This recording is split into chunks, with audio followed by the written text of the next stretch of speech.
Vamos orar? Deus, nosso Pai, estamos na Tua presença, pedimos que agora nos fales também pela Tua palavra e abras os nossos corações para entendê-la e também para expô-la, Senhor. Que o Teu nome seja glorificado neste lugar por nós. Tudo quanto for dito, feito, pensado, seja para honrar e glorificar o Teu nome santo. Em nome de Jesus, porque oramos agradecidos, com perdão dos nossos pecados. Amém. Por favor, irmãos, abram suas Bíblias no Evangelho de Lucas, no capítulo 18, texto muito conhecido nosso, e eu vou ler os versículos do 18 ao 30. Lucas 18, do 18 ao 30, a história do jovem rico. E o tema da nossa mensagem é: quem pode ser salvo? A pergunta que os discípulos fizeram a Jesus, não é?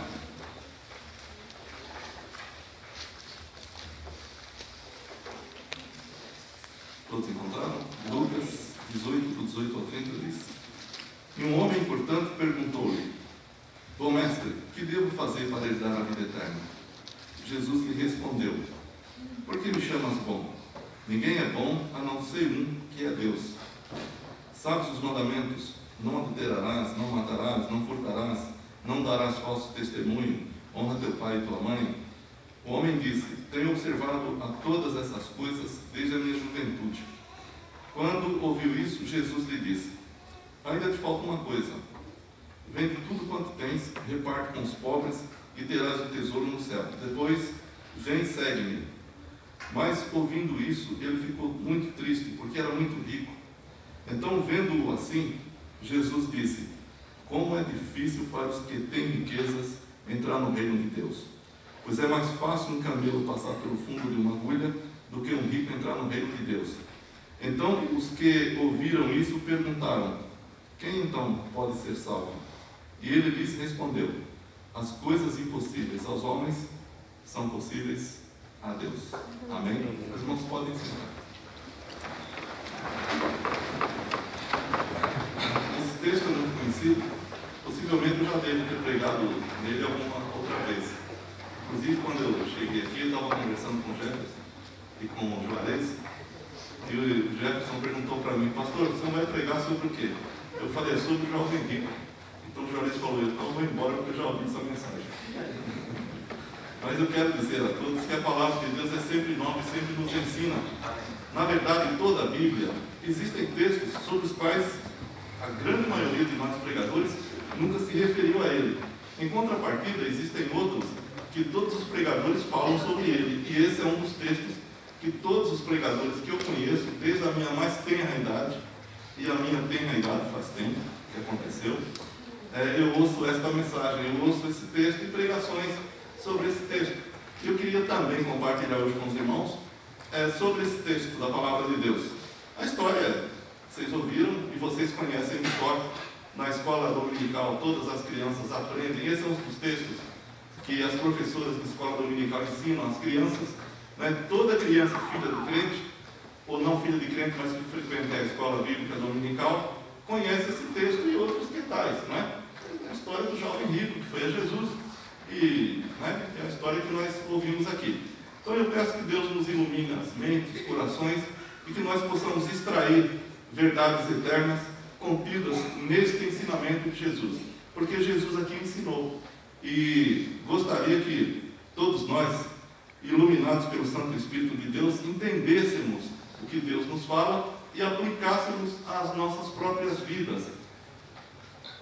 Esse texto aqui, esse jovem chega a Jesus, aqui na nossa Bíblia fala um homem importante, possivelmente um príncipe entre os judeus, um homem rico, diz aqui o texto. Ele vai a Jesus porque aqui no texto anterior, os versículos do 15 ao 17, Jesus falou sobre o reino de Deus.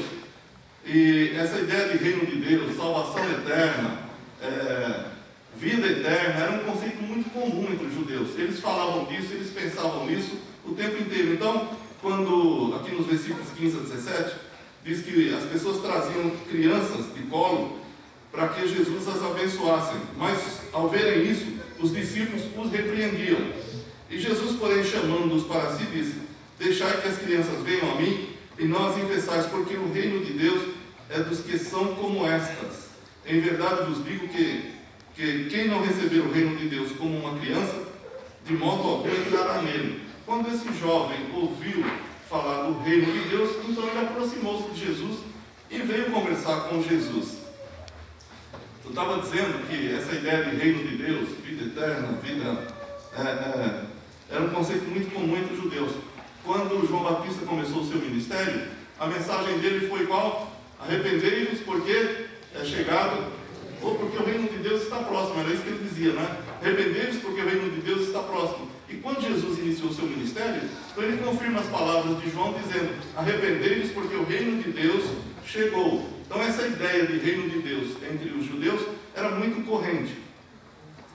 E então o jovem, ouvindo Jesus falar sobre o reino de Deus, correu para Jesus e começou uma conversa com Jesus. É interessante essa conversa pelos termos que estão aqui impressos na palavra de Deus. O que aconteceu foi bem interessante.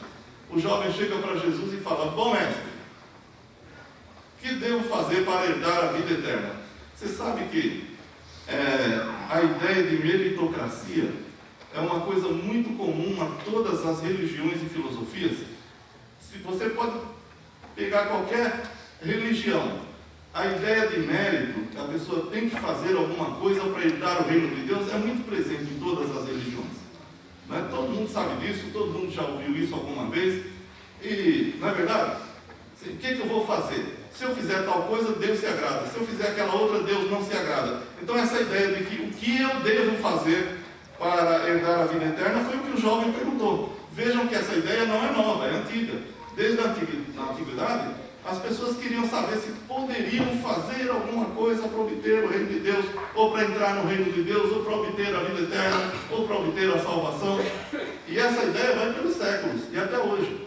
Quando você conversa com muitas pessoas ditas cristãs, elas não têm noção do que é a graça de Deus. Elas acham que tem que fazer alguma coisa assim, porque se não fizer nada, como é que vai para o céu? E algumas acham até que se Deus não salvar determinada pessoa que eles julgam que é uma boa pessoa, Deus está sendo injusto. Como é que Deus não salvaria fulano de tal que é uma pessoa tão boa? Então essa ideia de meritocracia existe em todas as religiões e existe no meio cristão também. Eu conheço alguns irmãos de algumas outras religiões, denominações, que eles têm essa ideia na cabeça deles. Eles têm que orar de joelho.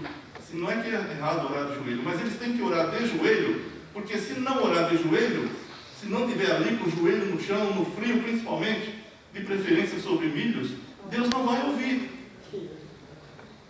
Então eles têm essa ideia de sofrimento. No catolicismo romano, essa ideia de sofrimento, de penitências, é algo muito comum. Quando o católico vai ao padre se confessar, o padre diz para ele fazer penitências. E o que é penitências? É adquirir méritos diante de Deus. Vou fazer alguma coisa, né? Chega lá para o padre e fala: eu cometi tais e quais pecados. Então o padre diz para ele: olha, você tem que rezar 10 Pai Nosso, Padre Nosso, né? 10 Aves Maria, ou tem que subir a escadaria da Aparecida de joelho, dependendo do pecado.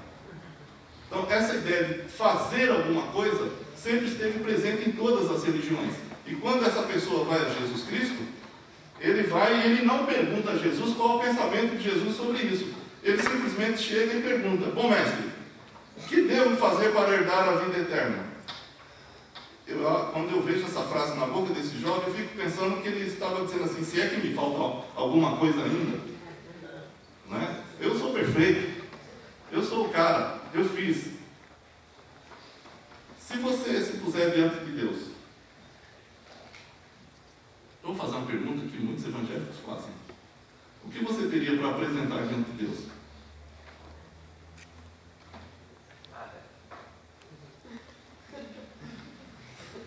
Tem que ser sincero, meu filho. O que você teria a dizer? Deus me salvou por quê? Você já pensou nisso? Por que Deus salvou você? O que você fez? Assim, que graça tinha em você para Ele salvar exatamente você? Por que Ele salvou você e não salvou outro? Você chega diante de Deus e fala: Senhor, eu estou aqui porque eu mereço. Ele vai rir de você, né? Não teria essa opção também. Ninguém está diante de Deus se não tiver algo para apresentar. E sabe o que nós podemos apresentar diante de Deus? Sabe o que? Os méritos de Jesus Cristo. Amém? Não são os nossos. Esse jovem chega para Jesus e fala: ô mestre, que bem farei para herdar a vida eterna? Ele não quer saber o que Jesus tem para dizer. Então Jesus faz perguntas. Eu acho interessante as perguntas de Jesus, porque quando nós perguntamos ou falamos uns com os outros, a gente só vê as palavras, mas não vê o coração. Jesus conseguia extrair do coração das pessoas aquilo que as afligia efetivamente. Quando você conversa com muitas pessoas, as pessoas dizem uma coisa, mas estão querendo dizer outra. E normalmente, quando estão falando de coisas altas, responsáveis, as pessoas dizem uma coisa e às vezes não entendem exatamente o que se passa no coração delas. Por isso que também elas não falam. É muito difícil você traduzir as suas dúvidas, os seus problemas, as coisas do seu coração com palavras. As palavras nunca refletem o total do coração. Mas quando se conversa com Jesus, e era o caso dessa pessoa, eu estou chamando de jovem, mas não sei se ele era jovem. Vou deixar ele para o jovem mesmo, porque fica melhor, né? Vai que ele era, né, jovem. Então, quando esse jovem, mas eu acho que ele não era jovem, pela pergunta que ele faz, pelas ideias que ele tem, ele parece uma pessoa mais madura, tipo assim, uns 25 anos.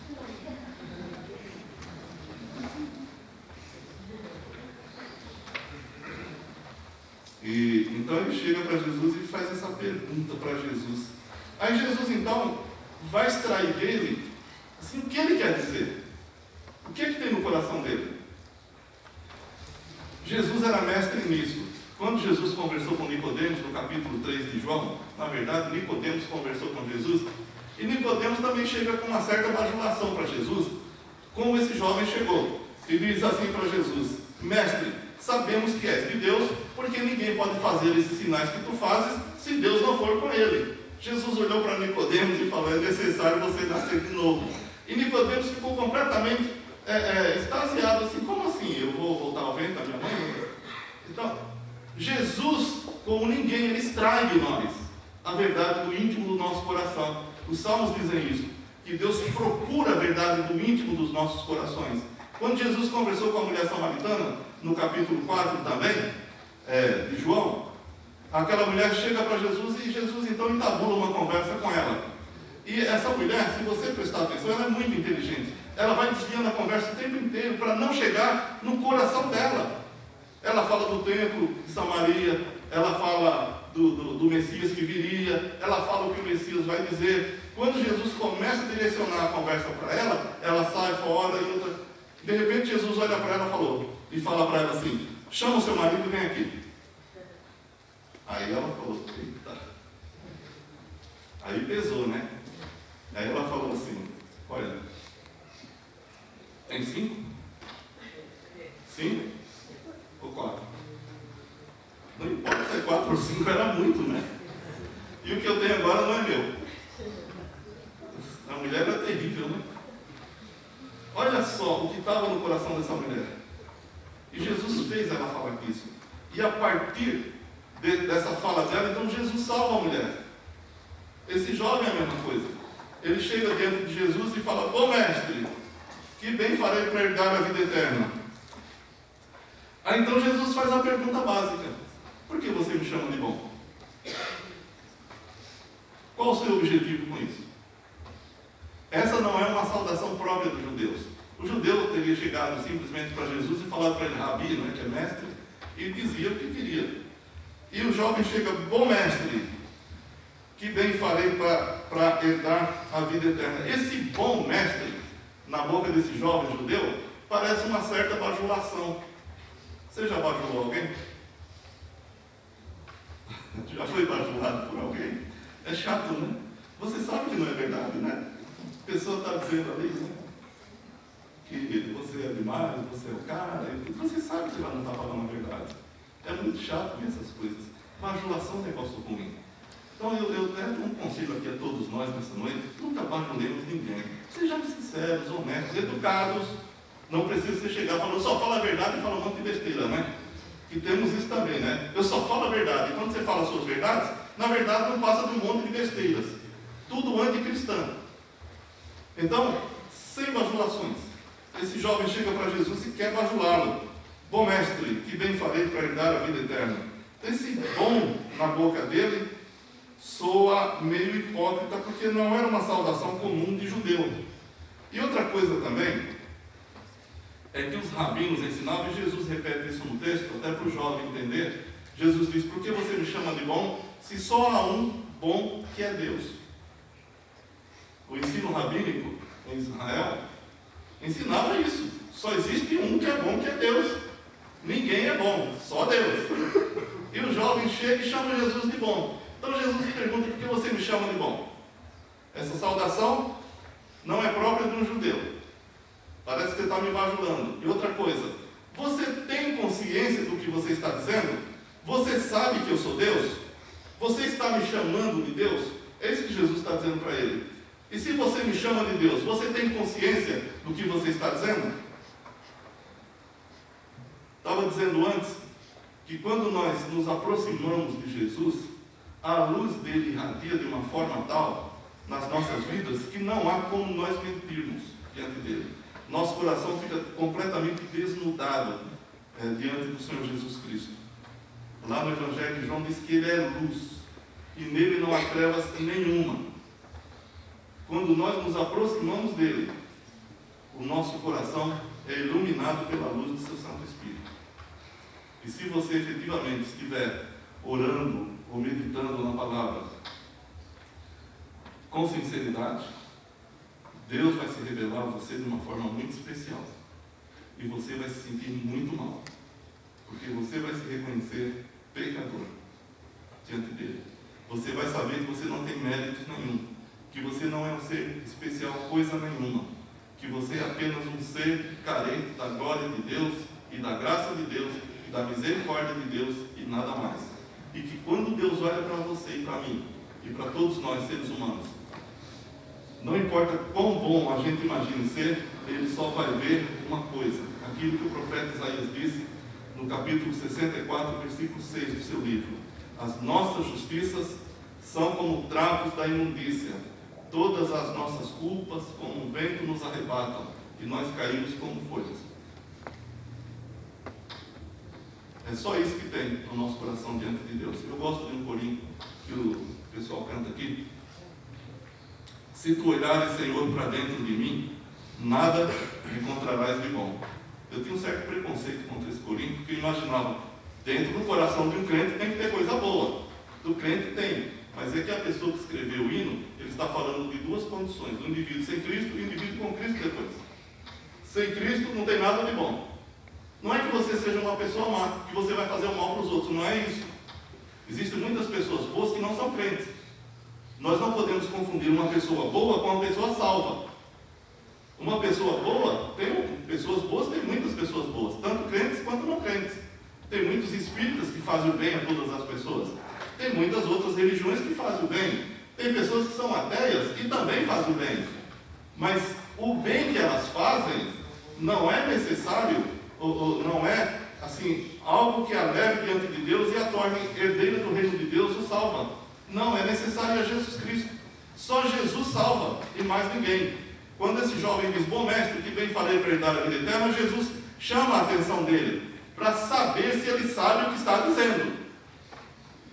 Por isso que eu julgo muito importante que todos nós sempre abramos as Bíblias e estudemos a palavra de Deus, para que nós tenhamos a noção correta do que a Bíblia ensina. Senão a gente fica com alguns conceitos nossos, algumas tradições, e nada da palavra de Deus. Então é importante quando a gente fala, vamos ler tal versículo, vamos ler. Aí a gente lê junto e você vê o que a palavra de Deus diz. Então Jesus pergunta se aquele jovem tem a noção de chamá-lo de bom, porque chamá-lo de bom dentro da cultura judaica estava chamando de Deus. E os judeus diziam só existe um Deus. E para eles, Jesus nunca foi Deus. Nem naquele tempo, nem hoje. Só para os que se convertem.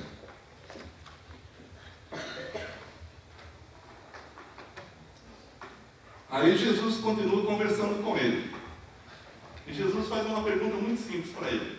Jesus sabia que ele queria dizer isso. Então Jesus pergunta para ele: você sabe os mandamentos? E Jesus então enumera os mandamentos: não matarás, não adulterarás, não darás falso testemunho, etc. Honra teu pai e tua mãe. Aí ele fala: eu tenho observado todas essas coisas desde a minha mocidade. Agora veja só uma coisa, irmãos. O que a Bíblia diz sobre a lei de Deus? Aquele jovem sabia o que Jesus ou o que a Bíblia ensinava sobre a lei de Deus? Porque a lei de Deus não é mera regra de você fazer isso ou aquilo, não é isso só. O próprio Jesus, quer ver? Volta sua Bíblia em Mateus capítulo 5, por exemplo.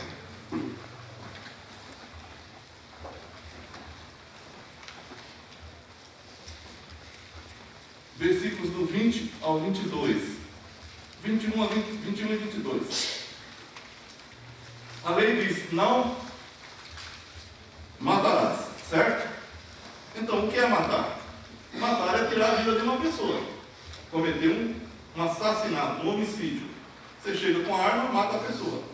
Com revólver, com espada, não sei. Alguém usa espada aqui? Naquele tempo o pessoal usava, né? Então, o mandamento é simplesmente: não matarás. Mas qual a dimensão que a Bíblia dá a isso? Qual a dimensão que Jesus dá a isso? Veja em Mateus 5, 21 e 22, por exemplo. Ouviste que foi dito aos antigos: não matarás, é o mandamento. Quem matar estará sujeito a julgamento. E Jesus disse: eu porém vos digo que todo aquele que se irar contra seu irmão será passível de julgamento. Quem o chamar de insensato será réu do tribunal, e quem o chamar de tolo será réu do fogo do inferno. Então veja que a lei tem uma dimensão muito maior do que aquele jovem imaginava, e do que muitas pessoas imaginam. Nos versículos 27 e 28, está escrito na lei: não adulterarás. Ouviste que foi dito: não adulterarás. Eu, porém, vos digo que todo aquele que olhar com desejo para uma mulher já cometeu adultério com ela no coração. A lei é muito mais profunda do que aquele jovem imaginava que ela seria.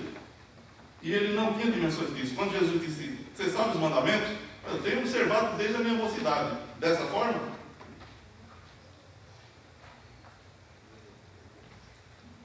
Na verdade, só o autor de uma lei pode dar uma interpretação correta dela. E quando nós falamos de lei, você tem que imaginar que há a figura do juiz. Não existe uma lei sem a figura do juiz. E quem julga não é você, nunca. É o juiz.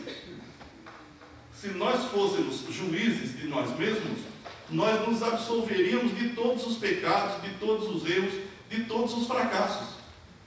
Estou certo ou estou errado? Não é? Então você fala: eu sou justo. Esse jovem estava se dizendo justo, porque eu guardo os mandamentos. Então ele possivelmente se considerasse sem pecado.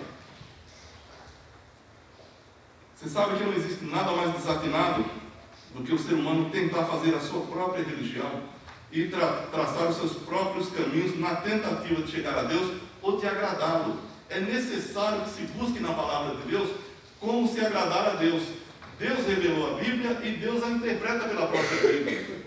Então você não pode imaginar que o que você faz é agradável a Deus, a não ser que a Bíblia diga que o é.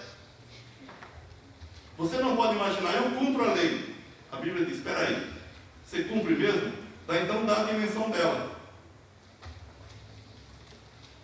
Esse jovem disse que tinha observado todas essas coisas desde a juventude. Ainda sobre a lei de Deus, eu queria ver com os irmãos alguns textos para você ver o que é que a Bíblia diz sobre a lei de Deus. Por que a lei de Deus foi dada? Por que a lei de Deus foi editada? Você tem ideia por que Deus deu a lei?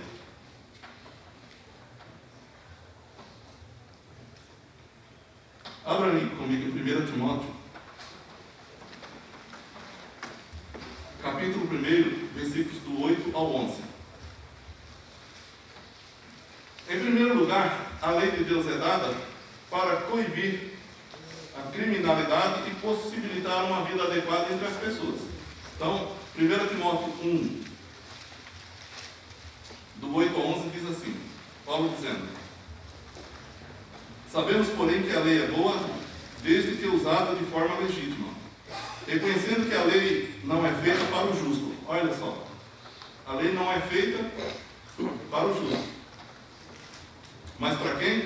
Para transgressores e insubordinados, incrédulos e pecadores, ímpios e profanos, para os que matam pai e mãe, para os homicidas, devassos, homossexuais, exploradores de homens, mentirosos, os que proferem falsos juramentos, e para todo o que é contrário à sã doutrina, a qual está em harmonia com o que me foi confiado a saber, o Evangelho da glória do Deus bendito. Então a lei existe em primeiro lugar para coibir ações que tornariam a vida humana impossível de se viver. Você sabe que a teologia chama isso de graça comum. Deus concede esse tipo de coisas pela sua graça comum, a graça estendida a todos os povos, não a graça salvadora. Quando você lê sobre a graça de Deus na Bíblia, você vai encontrar duas espécies de graça. A graça específica de Deus, ou graça salvadora de Deus, aquela que Ele nos dá para a salvação, e a graça comum, a graça geral, que Ele estende a todas as pessoas, mandando chuvas, dando uma lei que pode ser observada de uma certa forma, que coíbe a criminalidade, que coíbe os pecados, que coíbe as más ações. Então isso se chama graça comum. Deus concede isso a todas as pessoas. Então, em primeiro lugar, a lei foi dada para que exista uma possibilidade de vida normal na terra. Se não houvesse nenhuma lei, especialmente a lei de Deus, as pessoas fariam o que bem entendiam e não havia possibilidade de vida na terra, porque existiria a lei do mais forte. Em segundo lugar, em Gálatas 3,19, vamos ver.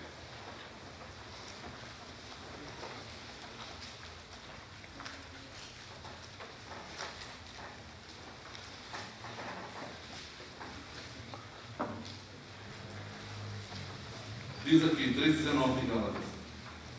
Então, para que serve a lei? Para aquilo que a gente já falou, ela foi acrescentada por causa das transgressões, até que viesse o descendente a quem a promessa havia sido feita. E foi ordenada por meio de anjos, foram os anjos que entregaram a Moisés, que era o mediador entre Deus e Israel naquele momento. Então, a lei foi dada por causa das transgressões, mas também para conservar a fé daqueles que esperavam o Messias prometido de Israel. Em terceiro lugar, a lei foi dada com uma finalidade bem interessante. Romanos, capítulo 7, versículos 7 e 14. Olha que coisa interessante. A lei foi dada para mostrar o nosso pecado.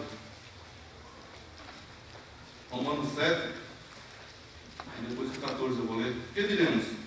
A lei é pecado? De modo nenhum. Contudo, eu não conheceria o pecado se não fosse pela lei, porque eu não conheceria a cobiça se a lei não dissesse, não cobiçarás. Então, a lei vem para mostrar o nosso pecado. E no 14, porque sabemos que a lei é espiritual, mas eu sou limitado pela carne e vendido como escravo do pecado. Então, o ser humano não pode cumprir a lei de Deus. Aquele jovem disse que tinha observado toda a lei de Deus desde a mocidade. Está escrito aqui, porque sabemos que a lei é espiritual, mas eu sou limitado pela carne e vendido como escravo ao pecado. Então o ser humano não tem como observar a lei de Deus. A Bíblia diz que a nossa carne é inimiga de Deus, é inimiga da lei de Deus, não está sujeita à lei de Deus. E nós não queremos cumprir a lei de Deus. Essa que é a verdade. Se não é pela operação do Espírito Santo de Deus na nossa vida, a gente só faz besteira mesmo. Então a lei vem para mostrar a pecaminosidade. E por fim, Gálatas 3,24, que eu creio que é um versículo assim, que fecha a questão, é que tem a finalidade absoluta da lei. 3,24 de Gálatas diz: desse modo, a lei se tornou nosso guia para nos conduzir a Cristo, a fim de que pela fé fôssemos justificados. Então, para que serve a lei em última instância? Para levar a pessoa que se reconheceu pecador a Cristo.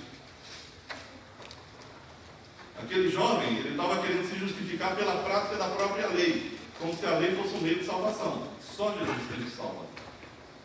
Amém? Bom, mas esse texto aqui também que nós lemos, aqui de Lucas, essa história, ela traz uma coisa que às vezes dá um grilo nas nossas cabeças. Porque quando Jesus disse para ele, para o jovem, você conhece os mandamentos? E ele disse que cumpriu todos desde a mocidade. Jesus disse para ele: ainda te falta uma coisa. vende tudo quanto tens, dá aos pobres, e terás um tesouro no céu, e vem e segue-me. Então muita gente prega a salvação pelas obras, baseado nesse texto. Diz que Jesus disse para o jovem vender tudo, e que são contra rico, contra a riqueza, contra tudo. Não é isso que Jesus está dizendo aqui. O que Jesus está mostrando para esse jovem é que ele não cumpre a lei. Ele não disse que ama o próximo como a si mesmo, a Deus sobre todas as coisas, e ao próximo como a si mesmo. Se de fato ele cumprisse a lei, ele não tem o menor problema em vender todas as coisas e dividir com os necessitados. Ele não disse que cumpria a lei. Porque amar o próximo como a si mesmo, o que você faz para você? O que você não faz por você mesmo, né? Certo? A gente faz até dívida para ser feliz, né? Estou louco para comprar uma coisa, a gente vai lá, mete o cartãozão lá, nem sei se dá por não, né? Mas aí a gente sai feliz lá da loja, né? Ô glória, né, mano? Não, você não deve nada. O que a gente não faz por nós mesmos? Então, quando a lei diz amar ao próximo como a si mesmo, o que Jesus está dizendo é o seguinte: se você tem muitos bens e você de fato cumpre a lei, então você divide normalmente, naturalmente, sem ninguém mandar as coisas para o seu próximo, porque você está nele, você vive a vida dele, você vive para ele, você vive em função dele. Isso nem o ser humano faz. Nós somos seres extremamente egoístas. Nós queremos tudo para nós. Ou eu estou falando besteira?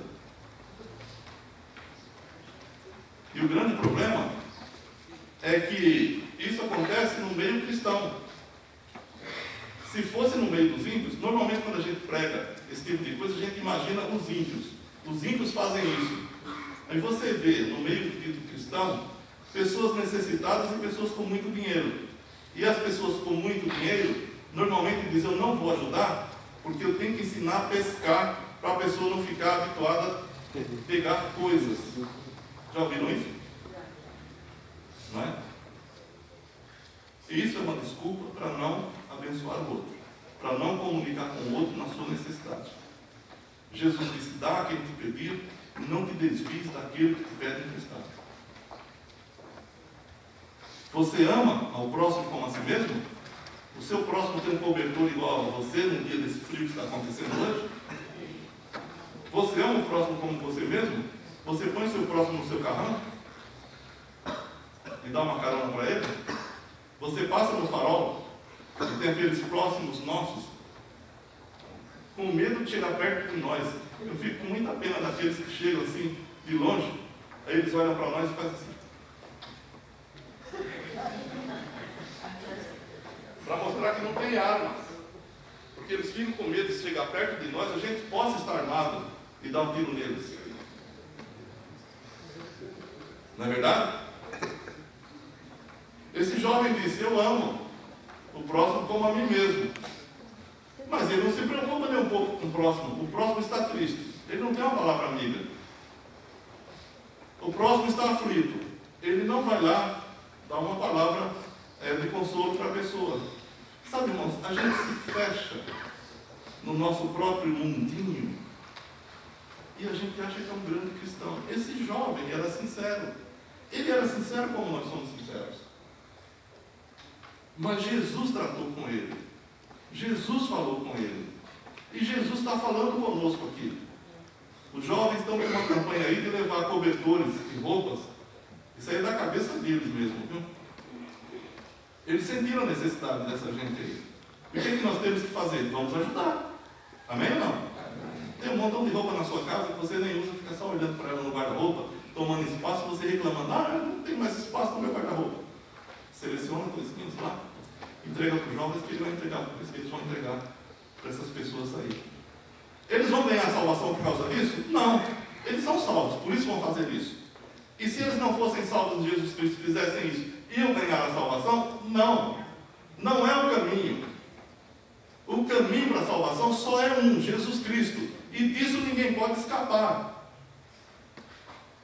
Nós não fazemos coisas para ser salvos. Nós fazemos coisas porque somos salvos. Nós não fazemos coisas para ser agradáveis diante de Deus. Nós cremos em Jesus Cristo, que é quem nos torna agradáveis diante de Deus. A Bíblia diz que nós fomos tornados agradáveis a Deus por causa do ministério, do sacrifício de Jesus Cristo, não por causa dos nossos próprios méritos.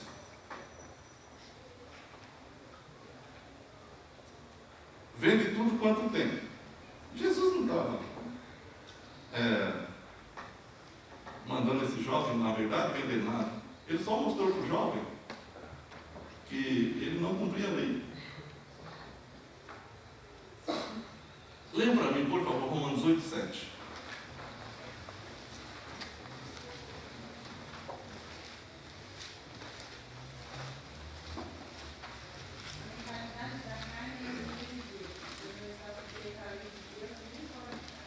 Nem pode estar.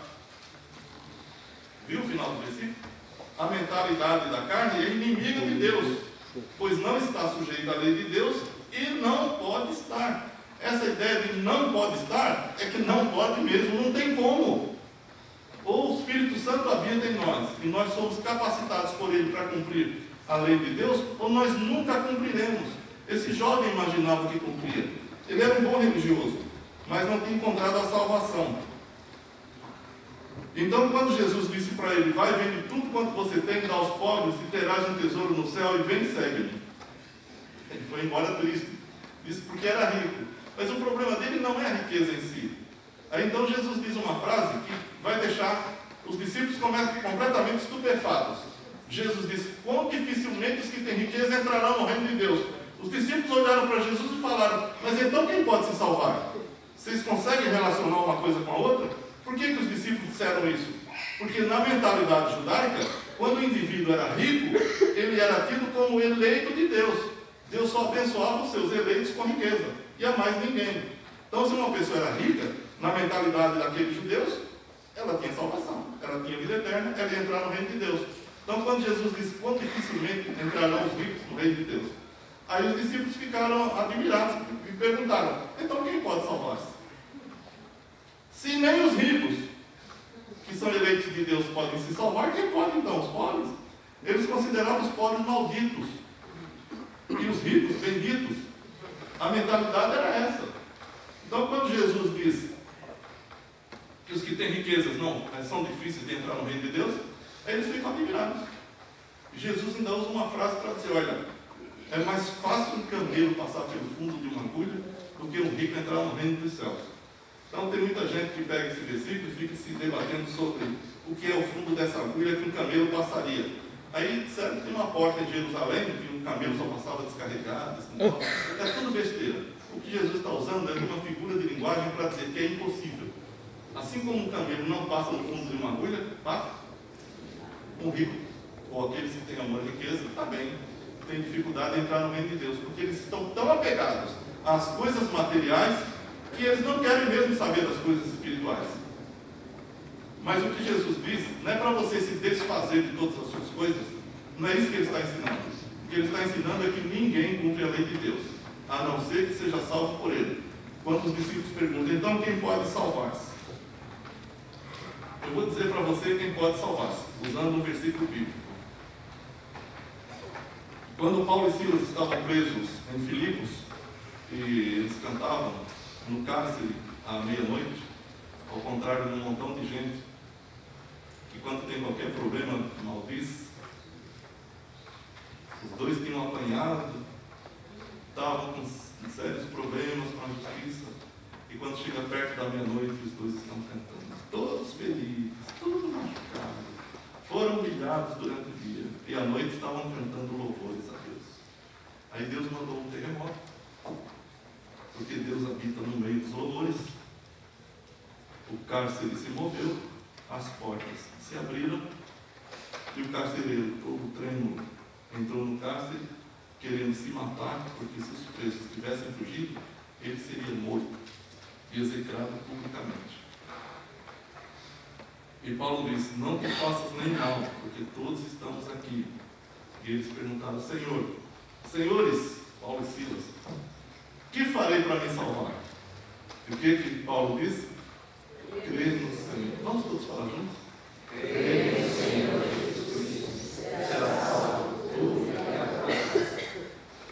pode salvar-se? Aquele que crê em Jesus. Aquele que, quando ouve a mensagem da palavra de Deus, do Evangelho, o Espírito Santo toca nele e mostra que ele é um pecador, mostra ele descumprindo a lei de Deus, não cumprindo, mas descumprindo. Ele é réu diante de Deus por descumprir naturalmente a lei de Deus. Mas o Espírito Santo toca no coração dessa pessoa e o leva a Jesus. Quando nós falamos do sacrifício de Cristo, é para que se entenda uma coisa. A vida que Jesus levou nessa terra, imune ao pecado e sem pecado nenhum, ele viveu por nós. Ele não só morreu por nós, ele viveu por nós e morreu em nosso lugar. Então, quando nós somos levados a Jesus Cristo pela ação do Espírito Santo, os nossos pecados são lançados em Jesus. Por isso nós obtemos o perdão, porque ele cumpriu toda a vontade de Deus, toda a lei de Deus em nosso lugar. E depois pagou a pena do nosso pecado em nosso lugar. E por isso nós somos salvos, não pelos nossos méritos. O que é que nós podemos apresentar diante de Deus? Os méritos de Jesus Cristo. Se chegarmos no céu e Deus perguntar para nós, por que você está aqui? Nós vamos olhar para o Senhor com todo amor e carinho e reverência e dizer, por causa dos méritos do seu Filho. Ele viveu por mim, ele morreu em meu lugar e me deu uma salvação eterna. Salvação que não pode ser perdida, é inabalável. Ninguém me tirará. A Bíblia diz, quem nos separará do amor de Cristo? A tribulação, a angústia, a espada, etc. Sim, nada nos poderá separar do amor de Deus que está em Cristo Jesus, o nosso Senhor. Amém? Que Deus, queridos, nos abençoe. E quero concluir esta mensagem dizendo o seguinte: a história dessa pessoa que foi a Jesus pode ser a sua história e pode ser a história de todos nós. Um dia, talvez nós achássemos que éramos justos diante de Deus, mas ouvimos a mensagem do Evangelho e a fé Deus nos deu. A fé vem pelo ouvir e o ouvir pela palavra de Deus. E nos salvou pela sua graça. Pela graça sois salvos por meio da fé. E isto não vem de vós, é o dom de Deus. Não vem das obras para que ninguém se glorie. Sendo, pois, justificados pela fé, temos paz com Deus por nosso Senhor Jesus Cristo, por meio de quem alcançamos esta graça, na qual estamos firmes e nos gloriamos, na esperança da glória de Deus. Por Jesus Cristo, quem pode se salvar? Aquele que está em Cristo. Não aquele que se acha, mas aquele que está em Cristo. Aquele que, por fé, foi levado ao Senhor e teve sua dívida cancelada diante de Deus. Essa pessoa está salva, porque recebeu Jesus como Senhor e Salvador de sua vida. Essa pessoa nunca, jamais será condenada. Jesus disse em João 5,24, né? Na verdade vos digo, que quem ouve a minha palavra e crê naquele que me enviou, tem a vida eterna e não entrará em condenação, mas passou da morte para a vida. Jesus disse no capítulo 10 de João, as minhas ovelhas ouvem a minha voz, eu conheço-as e elas me seguem, e dou-lhes a vida eterna, e nunca hão de perecer, e ninguém as arrebatará da minha mão. O Pai que me as deu é maior do que todos, e ninguém pode arrebatá-las da mão do meu Pai. Então nós estamos firmes e seguros por Deus em Jesus Cristo. Na vida cristã, tudo se resume na pessoa de Jesus Cristo. Por Ele nós fomos salvos, por Ele nós somos salvos, por Ele nós seremos glorificados, por Ele estaremos seguros para todo sempre. Amém. Que Deus nos abençoe, que Deus nos ajude e que sua graça resplandeça em nossos corações para a glória de Deus Pai. Amém? Vamos ficar em pé, vamos orar.